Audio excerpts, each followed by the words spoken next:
Procesos de contratación. Decreto Supremo 181, normas básicas del sistema de administración de bienes y servicios, denominados también SABS. Normativa que fue emitido en la gestión 2009 por el Ministerio de Economía y Finanzas a través para su aplicación justamente con la fecha del 28 de junio. Bueno, continuando, vamos a explicar la parte conceptual de esta normativa y vamos a poder conocer a fondo, más a detallado, de acuerdo a las evoluciones que se han dado con relación a los decretos subsiguientes que estaríamos considerando en el transcurso de este tutorial. Bueno, veamos este aspecto, por ejemplo, a través del decreto 181, paralelo a eso, porque fue promulgado en la gestión 2009, la misma, ya, posteriormente a los siguientes años han sido justamente modificadas, mejoradas, inclusive de alguna manera rectificadas algunos artículos de esa normativa, por el cual vamos a considerar al último que fue compilado esta normativa y esperemos pues podamos ayudar en el aprendizaje de alguna manera al respecto. Como podamos ver, aquí tenemos el Decreto Supremo 778 del 26 de enero de la gestión 2011 y paralelo podemos ver todos los de la gestión 11, los de la gestión 2012, 13, 2014, 15, 16, 17 y 18, a los cuales vamos a ir de alguna manera ya tocando en los posteriores. Vamos a llegar a la parte más importante que llegaría a ser la parte conceptual para poder desarrollar esta situación del tema prácticamente de esta normativa que es los SAPs. Sistema de Administración de Bienes y Servicios. Veamos qué significa o qué es el concepto general. De acuerdo al artículo 1 del Decreto Supremo 181, se considera el Sistema de Administración de Bienes y Servicios, ¿ya?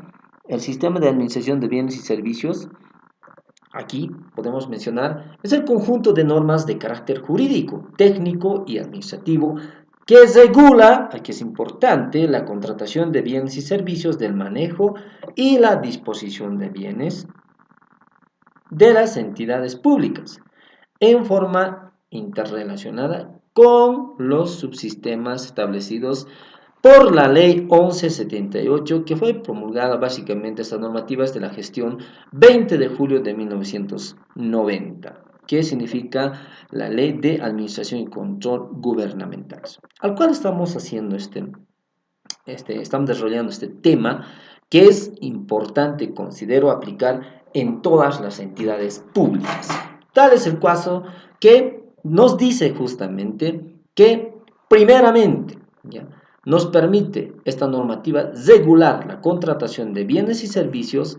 Es un aspecto, es una fase de esta normativa que tiene ese objetivo, si vale el término, y también otra fase que es también los servicios. Dice el manejo y la disposición de los bienes en las entidades. Dos aspectos: la contratación de bienes y servicios, el manejo y su disposición de los bienes y servicios. En este caso, en todas las entidades públicas que se van ejecutando, que se van desarrollando en las actividades. Por supuesto, enmarcados en la Ley 1178. Continuamos. Posterior tenemos lo que es los subsistemas de la ley del decreto 181, quiero decir, estas son los subsistemas que está compuesto este decreto. ¿De qué subsistemas? Ya un preámbulo dimos hace un momento, lo que está compuesto que son el subsistema de contratación de bienes y servicios. Es importantísimo esto. ¿Por qué? Porque muchos, ya sean oferentes, ya sean muchos proponentes, muchos quienes ofrecen sus servicios a las entidades públicas, ya sean, podemos decir, a las gobernaciones, a los municipios, a las entidades territoriales denominados, también ya en los mismos ministerios, en el órgano central, y todo aquello, ¿no? Podemos ver solamente para algunos identificar, a los cuales es importante considerar la contratación de bienes y servicios. Entonces, aquí es donde justamente es el núcleo, si vale el término, donde se realizan todo el proceso de contratación para luego recién aplicar la parte contable posterior a ello, ¿no? En este caso ya es la parte de los pagos.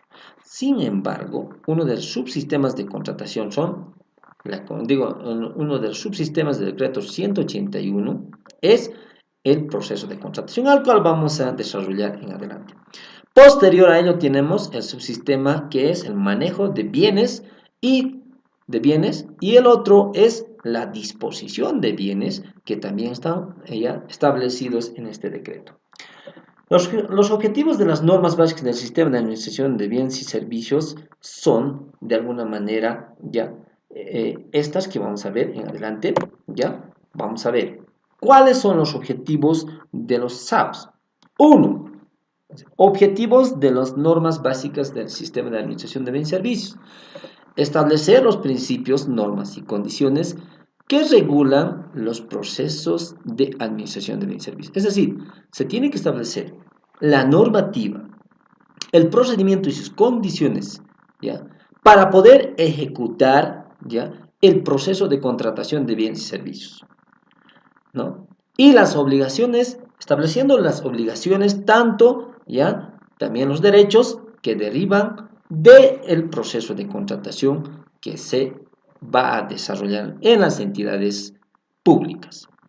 Por supuesto, no nos olvidemos, en el marco de la Constitución Política del Estado y la Ley 1178. Uno de los objetivos que tiene las normas que serían las SAPs. Otro, inciso B, establecer los elementos esenciales de organización, o sea, del funcionamiento y del control interno, relativos a la administración de bienes y servicios. Lo que quiere decir es que aquí se debe establecer todo relacionado, o sea, es decir, se tiene que marcar las reglas de un proceso de contratación, ¿no? Establecer todos los elementos esenciales de una organización, de funcionamiento y de control interno.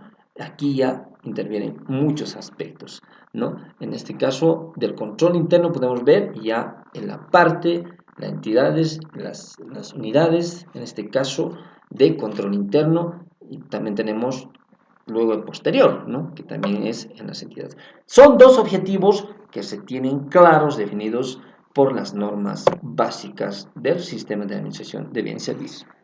Continuando, tenemos los principios, que es importante considerar la solidaridad, que es un principio, otra la participación, el control social, la buena fe y la economía, como también la eficacia. Posterior a ello tenemos lo que sería justamente ya la eficiencia, la equidad, libre participación, responsabilidad, como también la transparencia.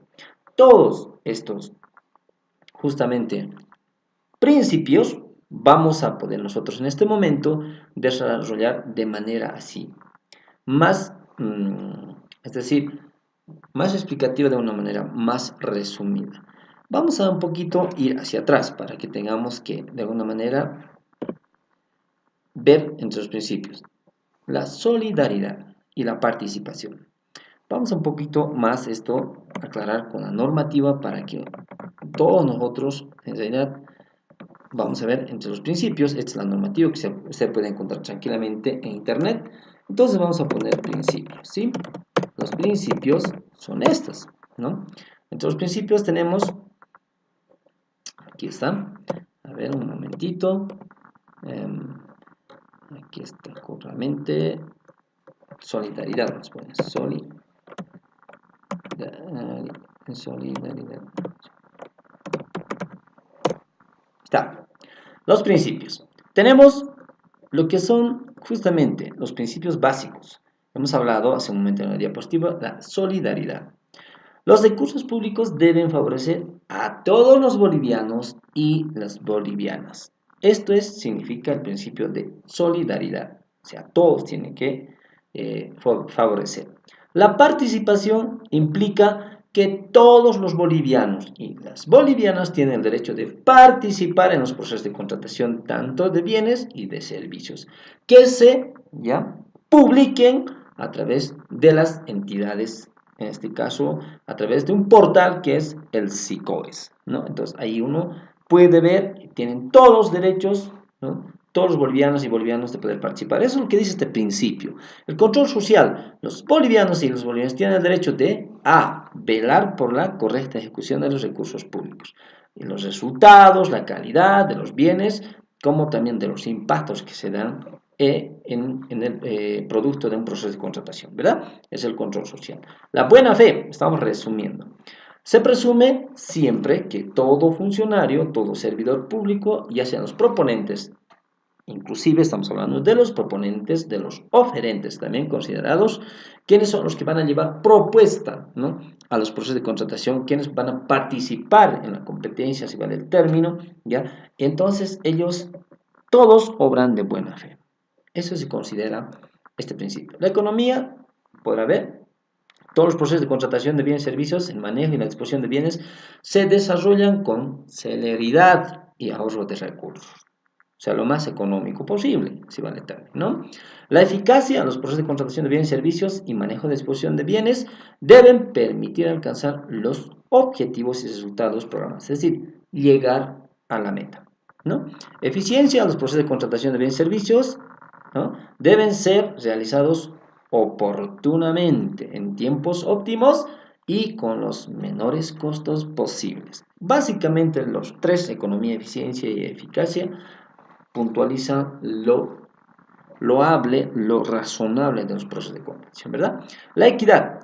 Los proponentes pueden participar con igualdad de condiciones, sin restricciones y de acuerdo a su capacidad de producir bienes y ofertar servicios. Es decir, ninguno puede estar, por decir, favorecido en un proceso de contratación.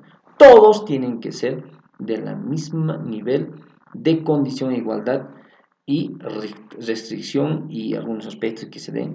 Todos para todo tienen que ser, todos para todos los proponentes y oferentes tienen que ser las mismas reglas. Eso quiere decir, ¿no? Por otro lado, también, libre participación. Las contrataciones estatales deben permitir la libre participación y la más amplia concurrencia de proponentes. Es decir, tiene que haber muchos proponentes. Es mejor para que pueda haber la posibilidad ya de poder calificar a la mejor oferta correspondiente de un proceso de contratación. Bueno, a través de mecanismos de publicidad, dice, con el objeto de obtener las mejores condiciones en cuanto a, les decía, precio y calidad.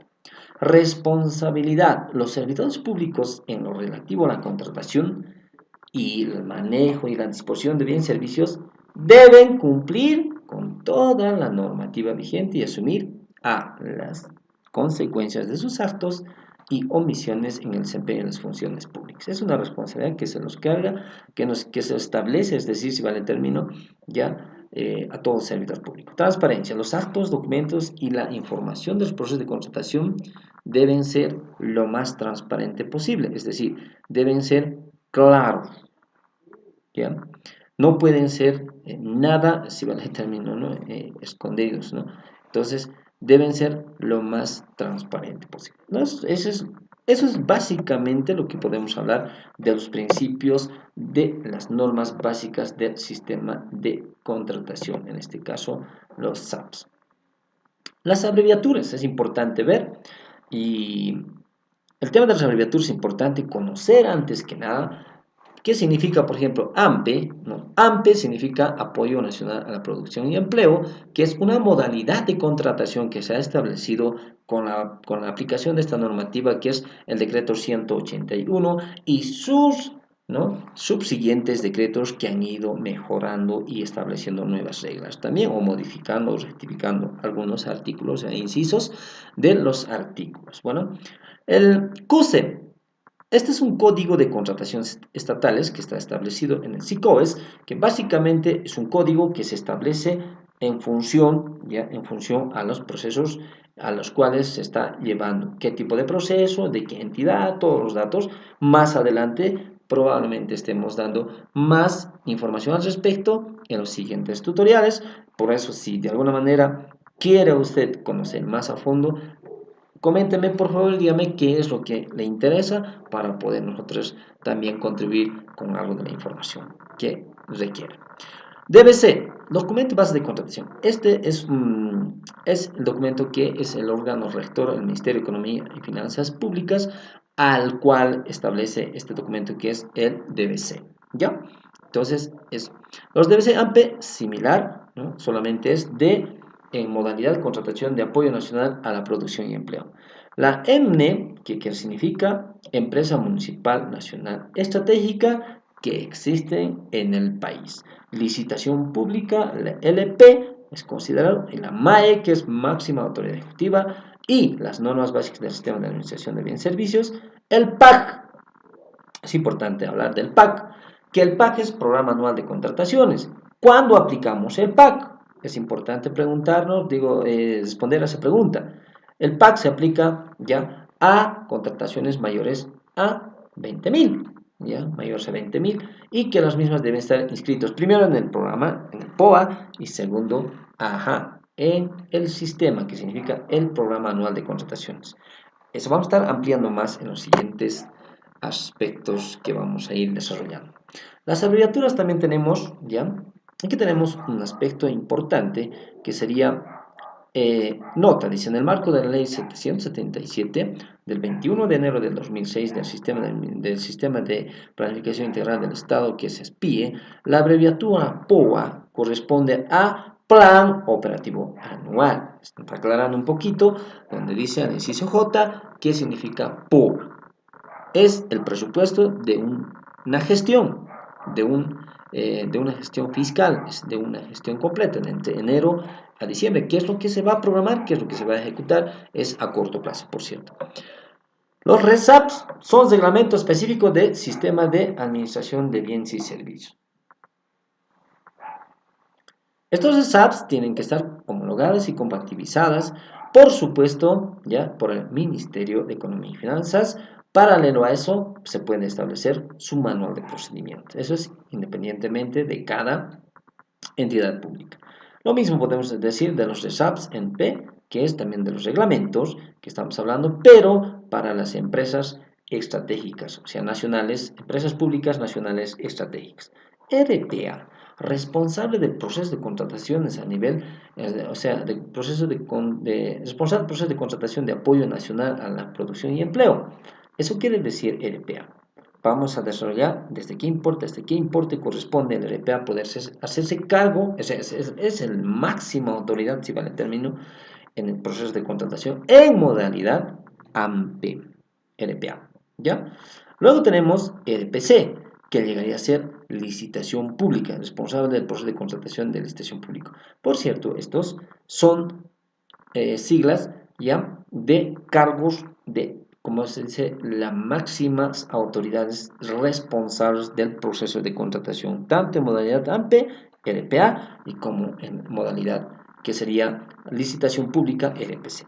Bueno, luego tenemos los SAPs, que sería Sistema de Administración de Bienes y Servicios, el SICOES, que es el Sistema de Contrataciones Estatales, que está establecido justamente en la página que tiene justamente donde se registran en este caso, las publicaciones de un proceso de contratación que se va a llevar a cabo de las entidades públicas que aplican esta normativa, que es la 181. Bueno, continuando, tenemos entre las definiciones, tenemos ya, ¿qué se considera alimentos frescos y perecederos?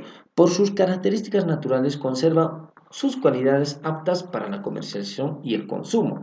Esos son los alimentos frescos y perecederos. Usted puede tranquilamente investigar al respecto de esto, de los alimentos frescos y perecederos. Bueno, también tenemos los bienes, que llegaría a ser, son bienes las cosas materiales e inmateriales que pueden ser objeto de derecho. En este caso, podemos hablar también ya de algunos aspectos mucho más amplios. Podemos ver, por ejemplo, vamos a ver bienes, directamente vamos a entrar en la normativa para que usted tenga un poquito más amplia la situación. Le decimos, ¿no? A ver. Tenemos definiciones, los bienes, alimentos frescos y perecederos. Vamos a poner aquí primero frescos para que podamos encontrar, ahí está, alimentos frescos y perecederos. Y ahí tenemos la parte donde dice, ¿no?